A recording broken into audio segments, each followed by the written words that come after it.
Hello, and welcome to the Sacred Community Podcast. My name is Zander. My pronouns are they, them, and today I'm joined by the one and the only Noah Hoffeld. Pronouns he, him. Hello, Noah. Hey, Xander. Great Noah. to see you, as always. Yeah, I'm excited about this. For those of you who don't know Noah, Noah is a musician and meditation teacher known for his soulful cello playing and deep commitment to the sharing of the path of awakening. From 2016 until his teacher's passing, he was a student of Ram Dass. And in 2016, while on retreat, he met Krishna and has played with him ever since, has helped more people than I was aware of record and produce albums. And he does his own music and now has his own teaching shablam that he shares with the world. And he's here with us on the podcast to talk about it all. It's great to be here, Xander. Thank you. Yeah, I'm really excited about this. I feel an affinity towards people who are involved in kirtan in whatever way they are. And you are probably, at least for me, in my own perspective, somebody who's very much open to the door for people to invite things in like cello into kirtan. So I would love to just hear a little bit about like, what is your approach to like, how do you even start doing that as a musician? Like kirtan is this own little like corner where it's like a little bit improvisational, but there is also repetitious, and there's the chanting and there's the devotional element to it. So yeah, I'm just curious to hear you speak about all that. That's a great question. Well, I'd say that it's multifaceted, and how to enter is a really excellent question. There's no doubt that playing in kirtan is improvisatory, no matter how many repetitions there are. In fact, the more it repeats, the more you need to improvise to keep things fresh and interesting. So, for somebody who's just getting into kirtan, they're going to want to experiment with improvising if they haven't already. A lot of people who play instruments like mine, like string instruments, come from a classical background. And improvising is not necessarily a part of that background. So getting into kirtan is going to involve breaking down some walls. Mm-hmm. And those are often multifaceted in themselves. For example, there's the technical aspect. Like, how do I play over a chord progression that the singer is playing and singing? And learning how to navigate that. But then there's also an emotional quality to moving into improvising from just playing written music. And a lot of us in classical music aren't actually comfortable with being in that position of having to make something up. And it can feel very scary at first. Of course, like all things, it's a matter of time and finding people that you really feel comfortable with, so you can step into the growth zone, Mm-hmm. out of your comfort zone and into the growth zone, and that is an art form unto itself. So having good friends, people you feel really comfy with, who aren't going to judge you, or at least they're not going to tell you if they are, who are going to support you in stepping into that growth, I think that's really important. That's one of the beautiful things that satsang offers us Hmm. is that kind of support. Hmm. So Yeah. you had already been exposed to kirtan when you and Krishna Das first met. Yes. Yeah. I was actually exposed originally through the art of living, Okay. of which I was very much a part um, around the year 2000 and for a stretch of years. He was my first teacher, Sri Sri Ravi Shankar. And there was kirtan was a part of every satsang Hmm. that we did.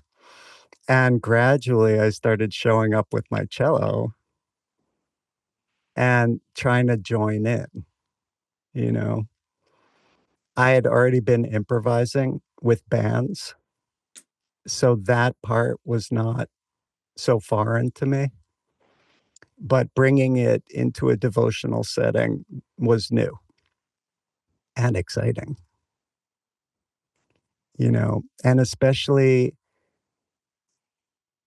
understanding or getting a glimpse that I could bring my own work life, my own talents and skills into service of others is a very thrilling transition in Hmm. my life. From coming from a place that was purely about self expression, Hmm. as a lot of art is, no matter what the medium, to really understanding that I could bring the intention to serve others through my music and to help kind of grease the wheels of the awakening wagon, The awakening wagon. you know, with my Yeah, music. save me a seat. You're already on it, Sander. In fact, I think you're holding the reins.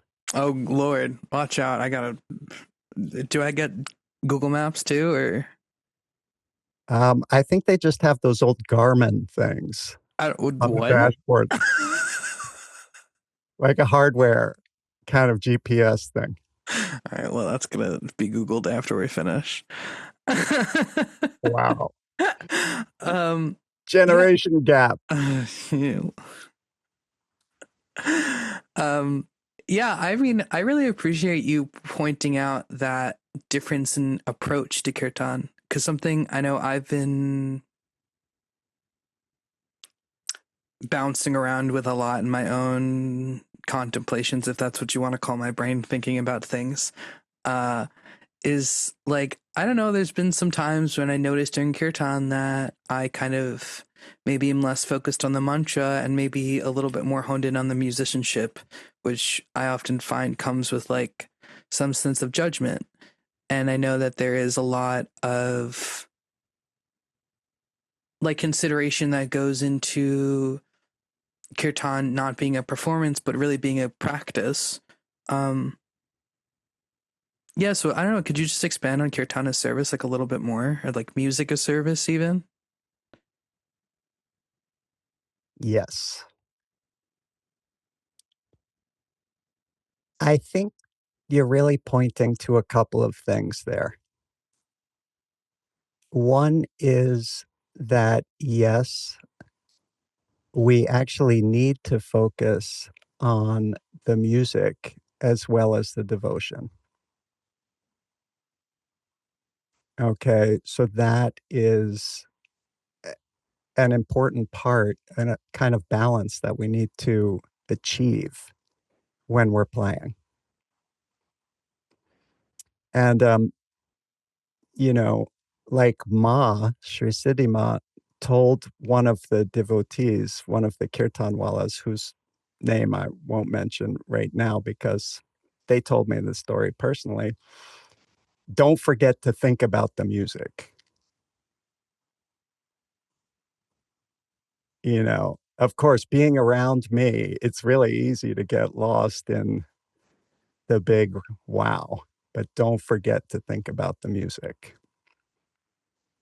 So, one side of our brains needs to be on the music, and the other side needs to be on this aspect of devotion. And within that, the idea of service, I find, is just an intention that I can set before I start playing and kind of trust that it's going to be there. Okay. I don't need to be thinking about serving the whole time that I'm playing. And the more that I reflect on that aspect of my path when I'm not playing, I kind of trust that it's going to osmose into my playing. And moving our lives into service is a whole topic unto itself, that we could chat about for a few days. Um, but it's a whole transition for most of us, because we come from such an achievement oriented society. This was something that Ram Dass worked on with me endlessly. So, just to bookmark that for 1 second and hop back to another thing that you said about feeling judgmental of our own musical capacity, or oops, I played a wrong note, or, you know, that really stank.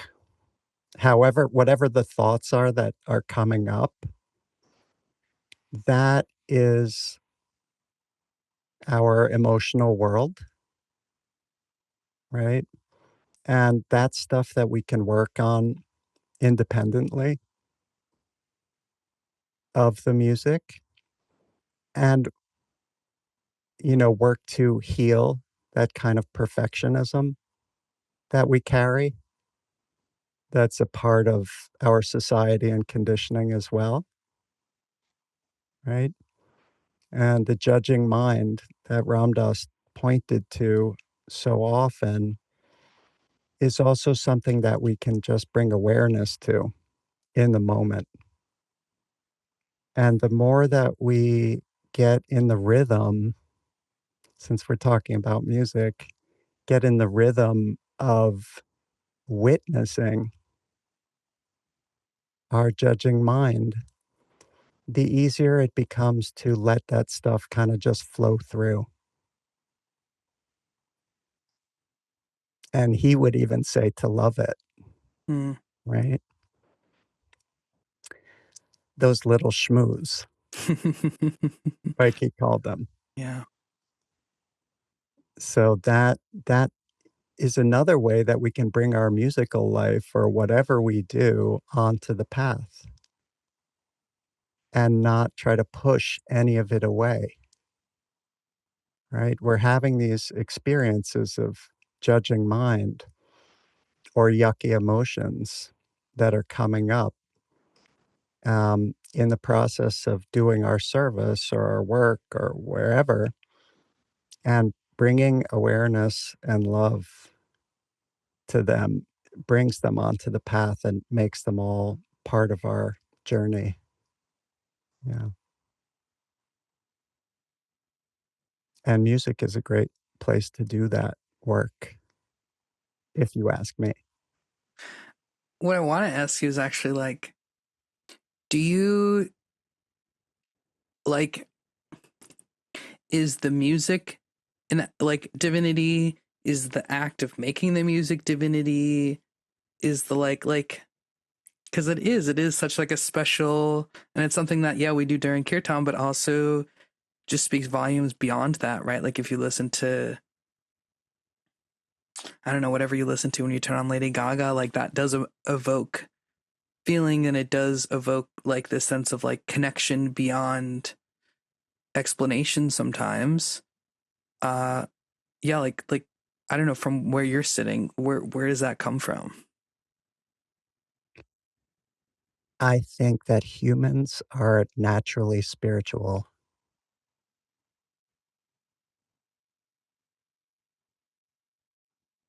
And somebody like Lady Gaga is deeply spiritual.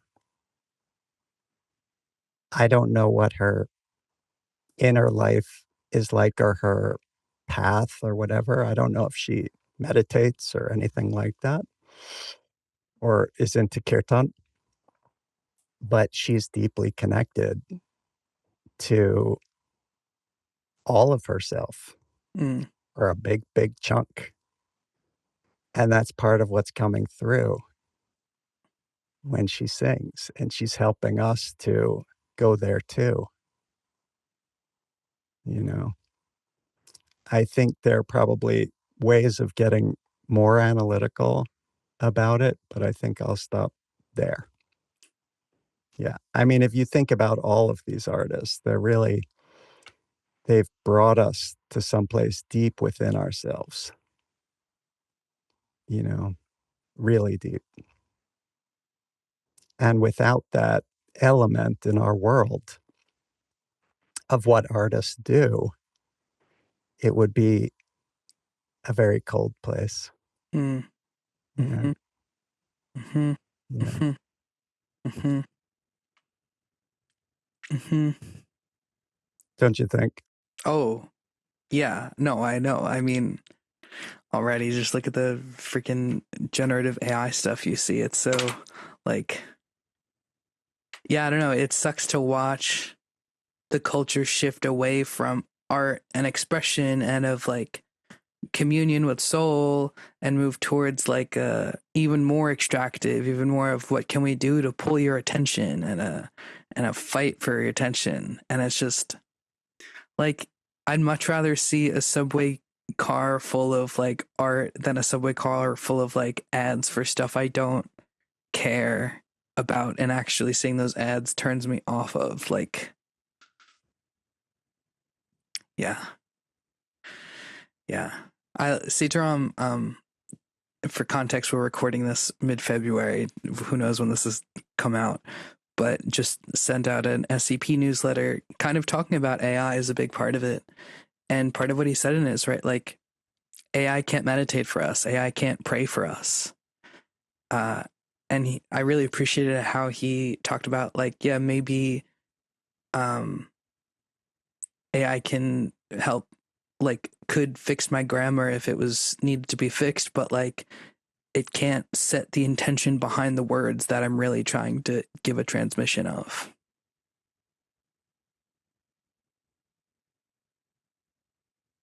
So yeah, I hear it.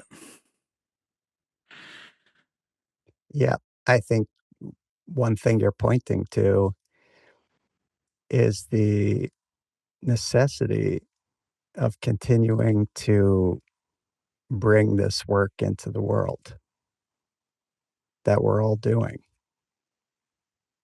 you know, of being the candle flame Mm, that helps to light others' flames. You yeah. know, very important. And trying to do that without a sense of dogma at the Mm-hmm. same time, or that I'm the candle,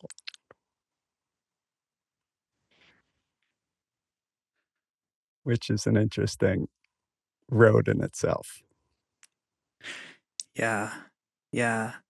And kind of to use this as a transition, um, Ramdas was like, in a sense, that candle for a lot of people. And at the same time, I've heard so many stories of him not letting people like touch his feet or like do puja to him, because for him it wasn't about him, right? It was about like Maharaji. Um,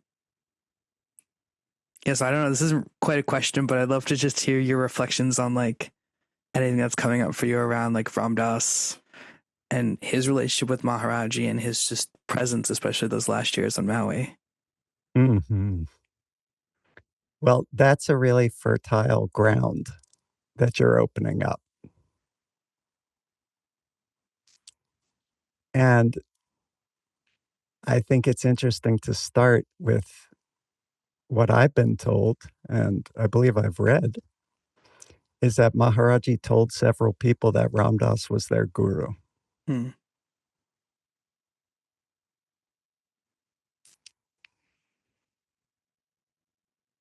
So, what does that mean? You know, when Maharaji basically gave a definition of guru, a definition, he said, somebody asked, is so and so my guru? And Maharaji asked the question back. He said, well, do you think that person can take you all the way? Mm. I'm paraphrasing, of course. But that was basically the definition. So if Maharaji thought that a guru was somebody who could take you all the way, meaning all the way to the goal of awakening, and he told some people that Ram Dass was their guru, maybe it's A plus B equals C. Just maybe, Mm-hmm. you know, we can only speculate. I once put my head on Ram Dass's feet Mm. when I came into the house on Maui, and he squirmed.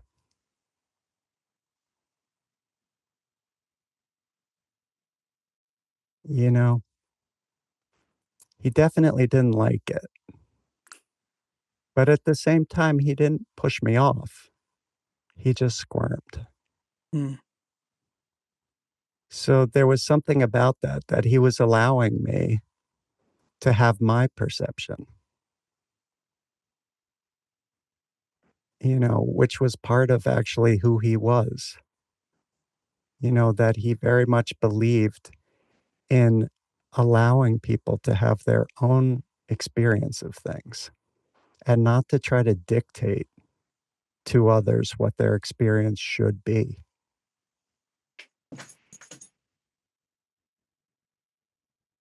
you know? But at the same time, he didn't seem to care for the feeling of having my forehead on his toe.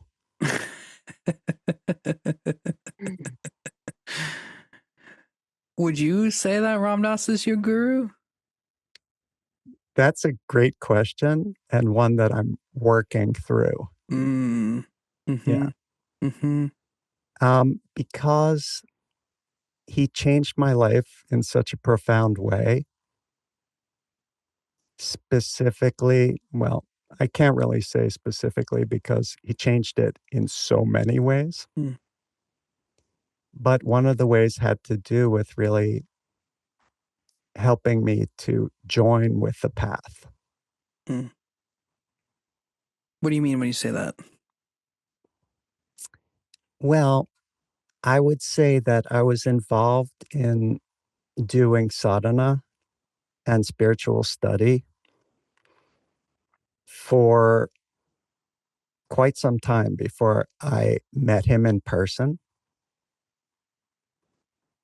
But that until I had my first personal retreat with him, I was kind of like, when you skip a stone on a pond Mm. and it just keeps going, but it never really drops in. That's what I mean. When I met Ram Dass, it felt to me like I stopped being that stone Mm. and that he gave me and gave so many other people the experience of being really immersed in the heart of this path. So that's what I mean by joining with the path. So, yes, I was doing all kinds of work beforehand, spiritual work. Maybe that was kind of like a preparation, Mm. you know, for being able to absorb. a little bit of what he had to give. The rest of it,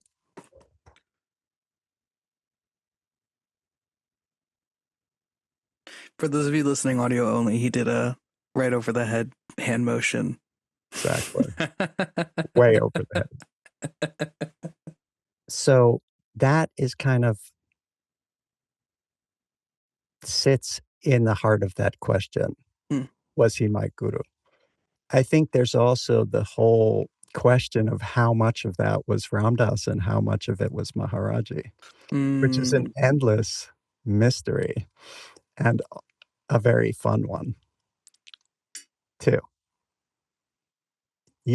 Because my own personal feeling is that, yes, he was 100% immersed in Maharaji. And yes, he was 100% transmitting Maharaji. Like those two things at the end of his life, 100%. But at the same time, he had a spiritual identity of his own that I believe he came in with. If you look at pictures of Richard Alpert when he was 5 years old and you look into his eyes, you're like, whoa, that's my experience. mm, There's something very profound going on before the psychedelics, before Tim, before Bhagavan Das brought him to Maharaji. So my own personal belief is that Ram Dass is like a saint unto himself that came into this body to play with us and to learn and grow, like all of us.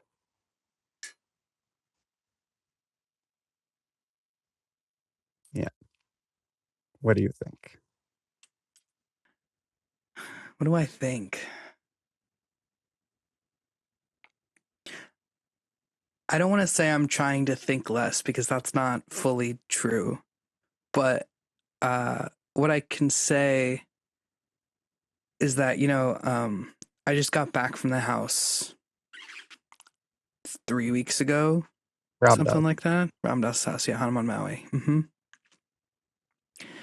And this was my second time going. The first time was back in 2022.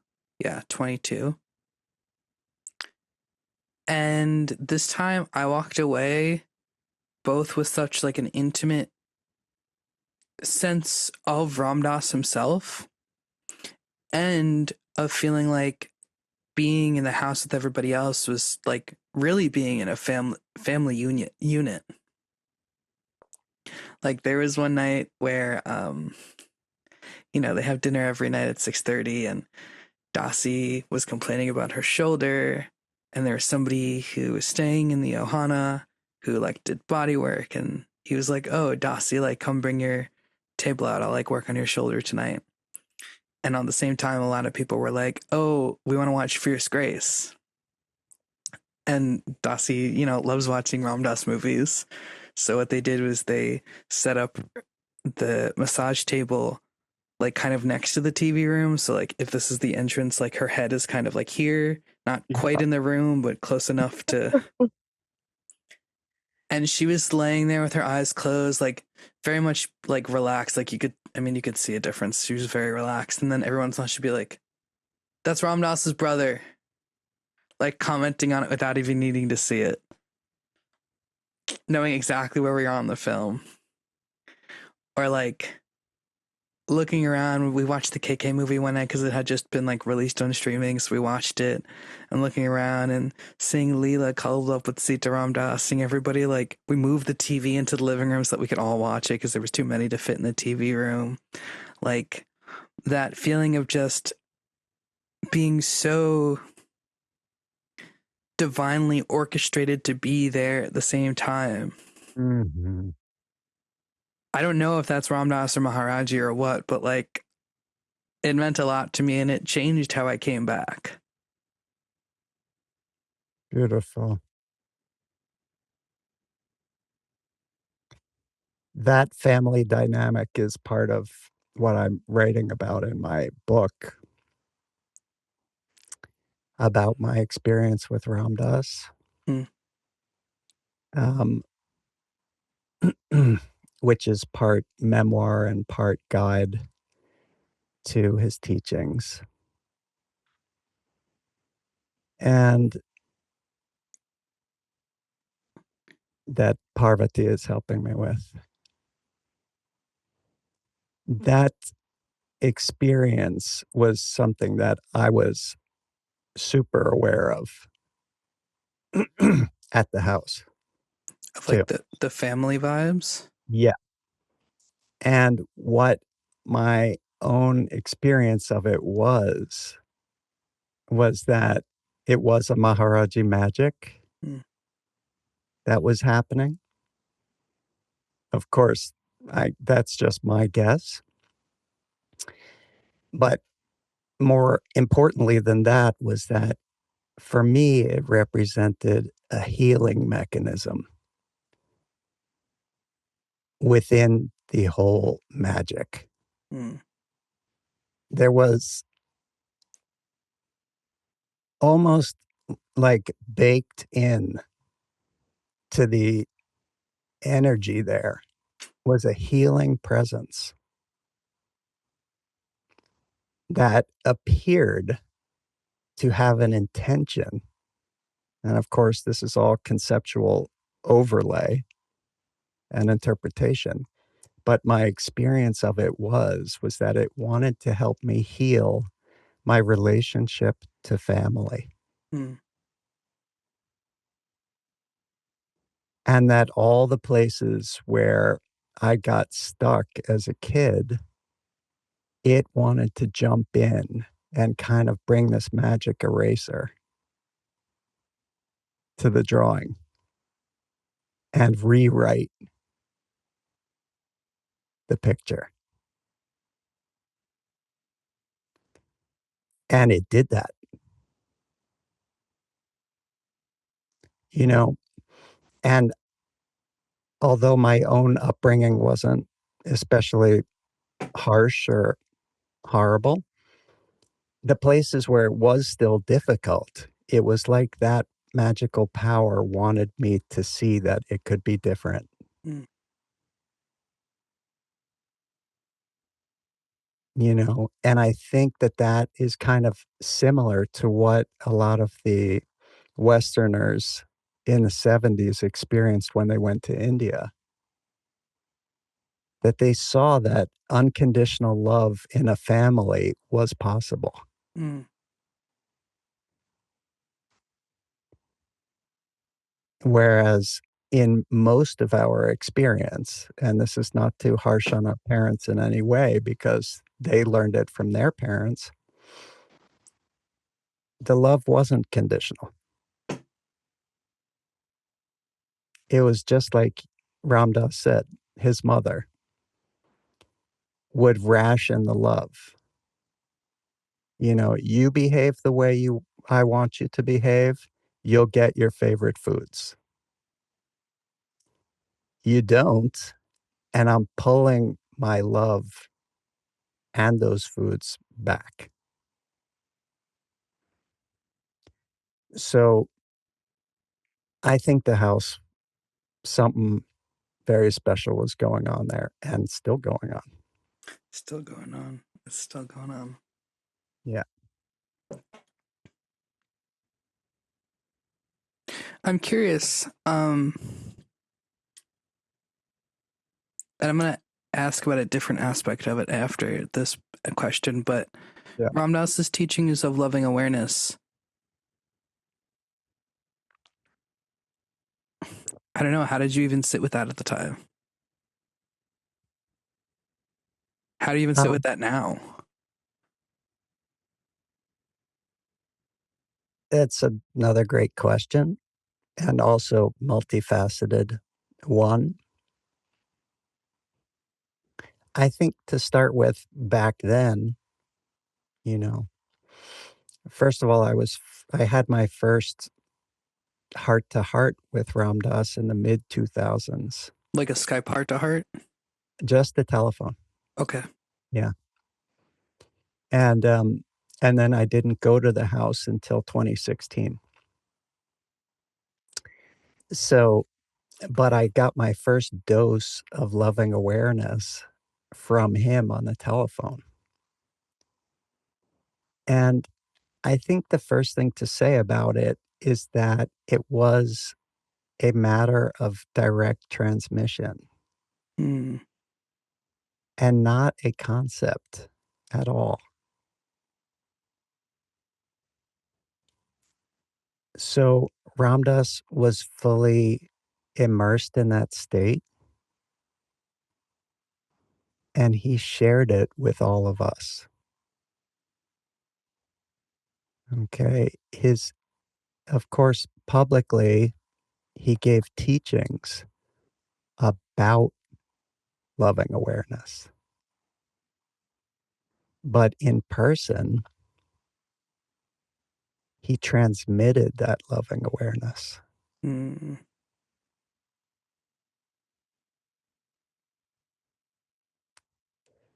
Yeah. So we were all very blessed to be around him and to be able to jump over the thinking part.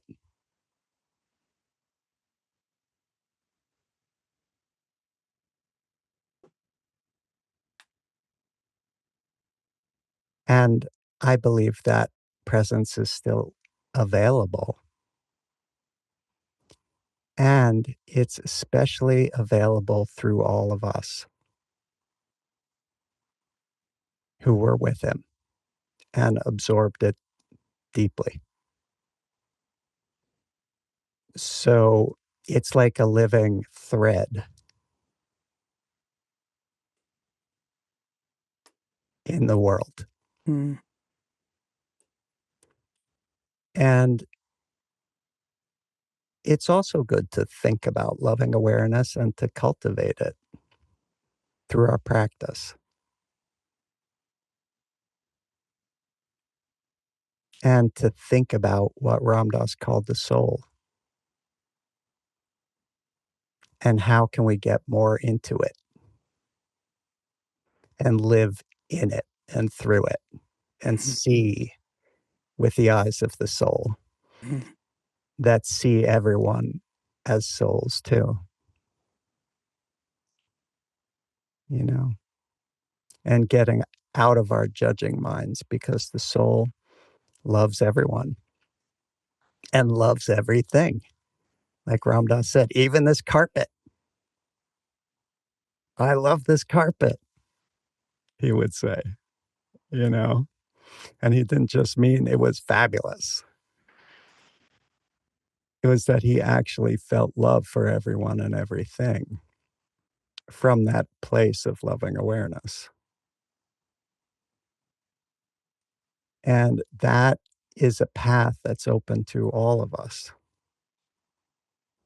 because he showed it to us. He demonstrated it, he transmitted it, he gave wonderful teachings on it. You know, Be Love Now is an incredible book about it from 2010. You know, all of these things, loving awareness is the way things are, Mhm. you know, and accessing it is the question. You know, how do we get into loving awareness and how do we learn how to stay there is really the question. And that's where practice comes in. The the necessity of spiritual practice and all of the different methods that Ram Dass taught us to help us leave behind our identification with the thinking mind and move into these higher channels of awareness that he talked about. All right, we all have this very sticky relationship to our thoughts, right? Our somebodyness, like he called it. We all believe we are our thoughts and emotions. And he showed us that there's something more real than that, that stuff is relatively real, but not ultimately real. So, how do we engage in that process? You know, and his wonderful formula of quiet the mind and open the heart kind of says it all.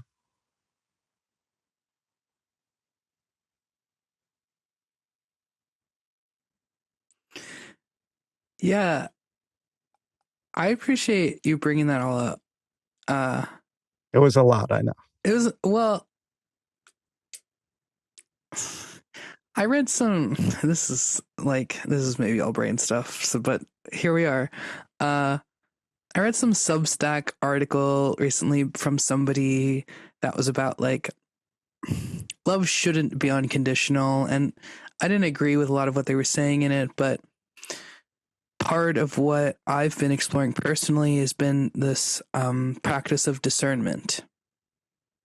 Mhm. And it's like Right? thinking about discernment and unconditional love almost feels like two ends, like opposite. But I don't know if it's quite like that. But yeah, I don't know, because discernment is like, yeah, like I love everybody, but I'm not gonna go hand somebody else my wallet with all my credit cards and my ID and stuff. I But thought like, that's what we were doing a minute ago. you want to make some calls. You want to pause this and go put a stop on your credit card if that's the. But yeah, I don't know. Like, I don't know. Do you just have anything to say about that? Because it's. I've been thinking about discernment a lot lately. Yes, this is such a wonderful territory, Xander. Yeah, finding the balance within those 2, I would call them bookends Mm. because they belong together. They're not, like, separate. Alright? I would say finding discernment within unconditional love. Hmm. And Maharaji summed this up very beautifully when he said, "Do what you will with a person, but never throw them out of your heart." Right? And how do we decide what we're gonna do with a person is through our discrimination. You know, like Sharon I've heard Sharon Salzberg say, you can love somebody a lot, but they don't have to be your roommate.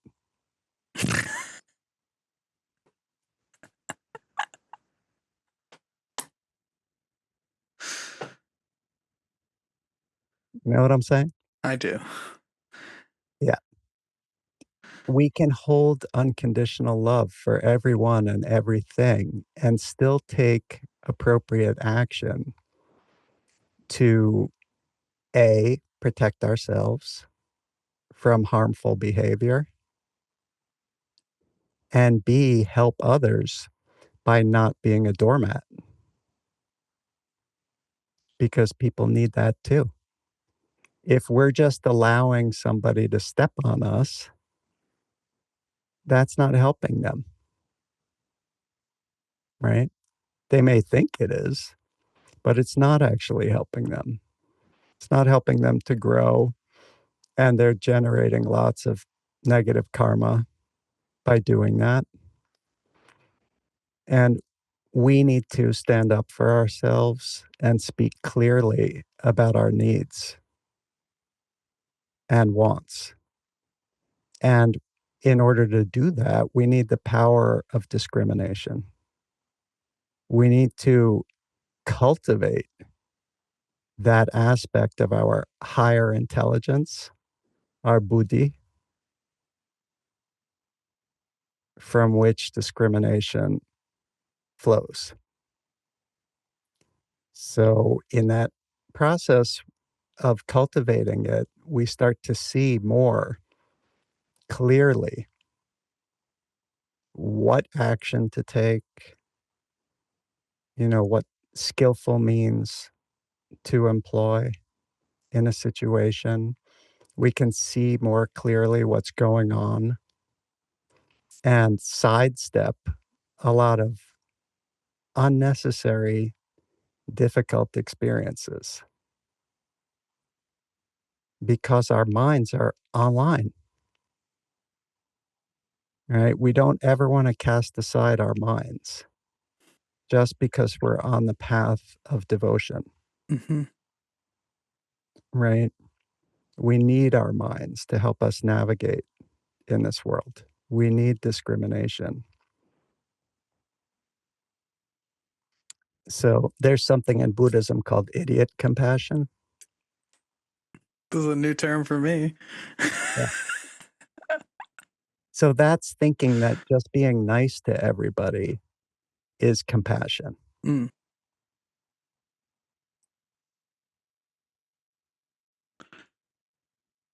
right?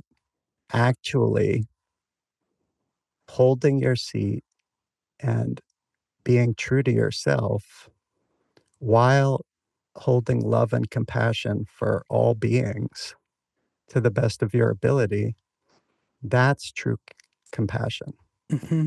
acting from that place. Mm-hmm. Mm-hmm. Mm-hmm. And that's where discrimination comes in. Mm-hmm. At the same time that we're moving into unconditional love, which, by the way, we're just moving towards, right? It's a big work in progress. Yeah.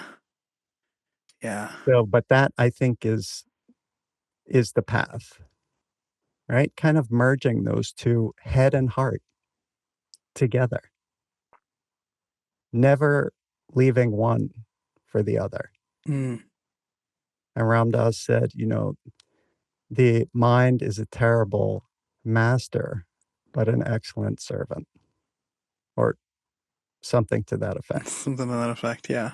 Yeah. So, but that's correct. Yeah. We need our minds to help us do what we need to do. Mm-hmm. Mm-hmm. Mm-hmm. And I imagine too, like that sense of discernment also goes back to kind of where we started of like when you're playing kirtan, right? Like there is, I know for me, like I could almost boil down kirtan to a listening practice, right? Like I'm Absolutely. I'm listening to myself if I'm playing kartals, if I'm singing, or if I'm drumming, if I'm harmoniuming, if I'm leading. I'm listening to whoever else is playing, listening to the room and what's happening. Um, yeah, Wonderful. and it's a big when this is such. I'm gonna try to tell the story quickly, but when I was in Kanchi, I was like one day. This was like 2023, so they were already like kind of shuffling everybody through. Like you can't really hang out any place unless you're like actively doing chants. So I was hanging outside where the kirtan wallas are, actively listening to them, like trying to like follow along. And then one person stands next to me, and then a few other people, and things get so crazy that like I saw everybody who's standing with me just actively stop listening to what the wallas were doing and start singing whatever they wanted to. And that's when the security guards were like, okay, everybody, come on, keep it going, keep it going. And I was like, guys, you ruined it for me. I was finally hanging out here. Come on. It's so Maharaji, but yeah, I'm curious. And this is kind of going to lead us towards the end. So that's why I'm saving it for now. But if you could talk a little bit about, I'm seeing you're doing a lot more teaching lately, a lot more like meditation stuff outside of just playing cello with Krishna and the satsang. I would love to just hear a little bit about your journey of like, uh, the decision, the confidence that comes with like being in a moving into a role like that and being more active and deciding to like put your energy towards holding space for people in that way. Like, just, yeah, what does that look like for you? That's a wonderful question and a rich one. Well, first of all, I have to credit David Nichtern with a lot of that.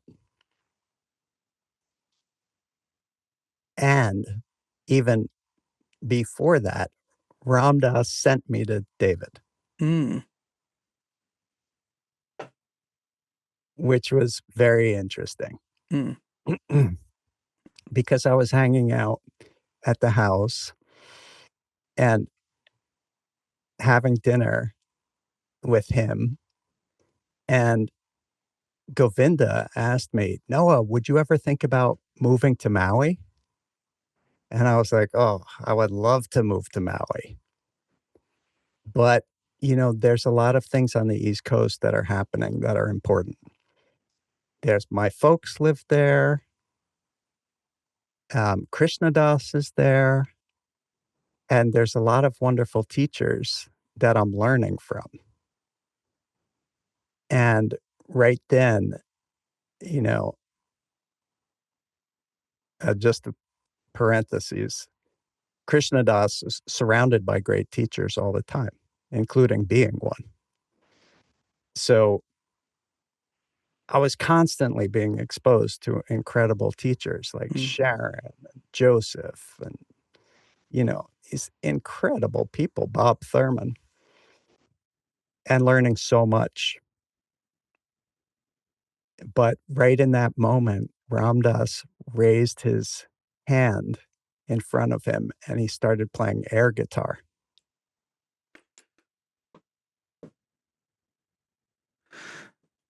Yeah. And it took me a minute to realize what he was trying to say. So I guess he couldn't remember David's name. I was like, "Do you mean David?" He's like, "Yeah, David's a good one for you." Mm, And David had always been teaching me things sitting next to me in Krishna Das's band playing guitar, always clarifying matters of Buddha Dharma for me so I could understand better. But eventually I realized that there was more to do there. And I signed up for his Dharma Moon mindfulness teacher training, right.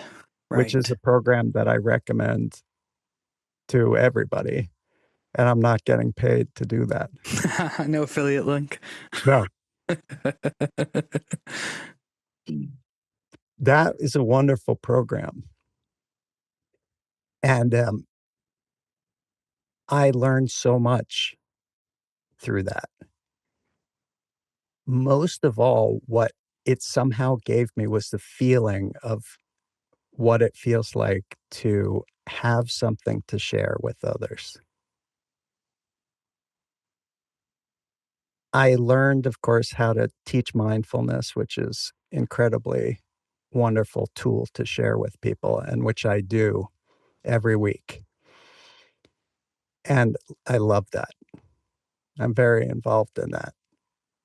But I also got this core sense of what it means to be a teacher and to have something valuable to share with others from your own unique experience and to really come to own that and to see the value of it, despite what the judging mind might tell us. Okay. And I think that's really important for many of us is to step into that role because the world needs that. The world needs people who are walking the path, who can share the tools and the wisdom that come from walking. And voices of all stripes, more and more. And for me, gradually that became wanting to share what Ram Dass shared with me too. And I started to do that as well in workshops. And now through this book, and that's kind of the way that it's been. And Ram Dass himself, I sent a letter to him in 2017 or 18 saying, hey, why don't we start a teacher training program? I'll be the organizer. I didn't think I was at all qualified to teach. I just wanted to organize. Yeah. Like Ramesh and Mirabai Bush can train people to teach. This is unique wisdom, and the world needs to have this. And there's nothing out there in the world that's like loving awareness and the way that you are expressing it. Let's do this. And Dasima apparently really liked it because she read it to him over dinner with guests, you know. But guess what? Ram Dass never answered.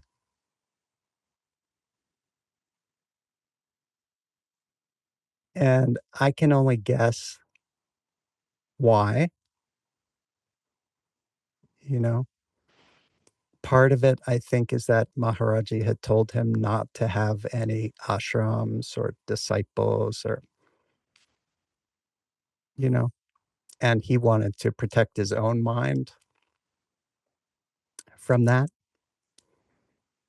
But now that he's gone, it's become inevitable.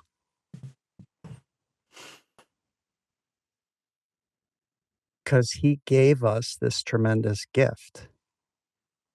And what are we going to do? Keep it to ourselves?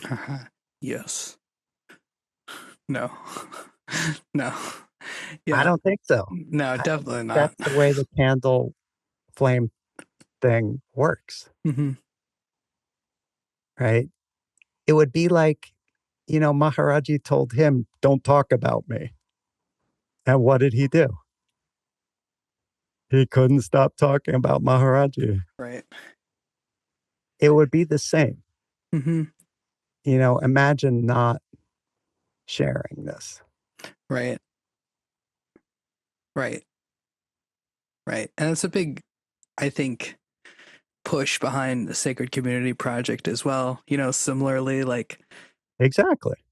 Yeah. I mean, that's how Sitaram even got the inspiration for the Loving Rock training program, which is probably started by the time this comes out, but definitely keep an eye out if you're interested in stuff like that, because Okay. we got stuff going on. Mm-hmm. But yeah, no, if people want to hear your music, if they want to meditate with you, where do they go to find you? How do we find you on the internet? Well, I have a website that's livingthepath.com that has all the stuff about my teaching. In terms of my music, I'm on Instagram at Noah Hoffeld and on all the streaming platforms and Bandcamp. Right. Yeah. Right. And I'm sure you can find all those links in the description of however you're listening to this podcast. Thank you for joining, Noah. Thank you for listening. You can go and you can check out more from the Sacred Community Podcast at sacredcommunityproject.org or Instagram. And until next time, Ram Ram. Ram Ram.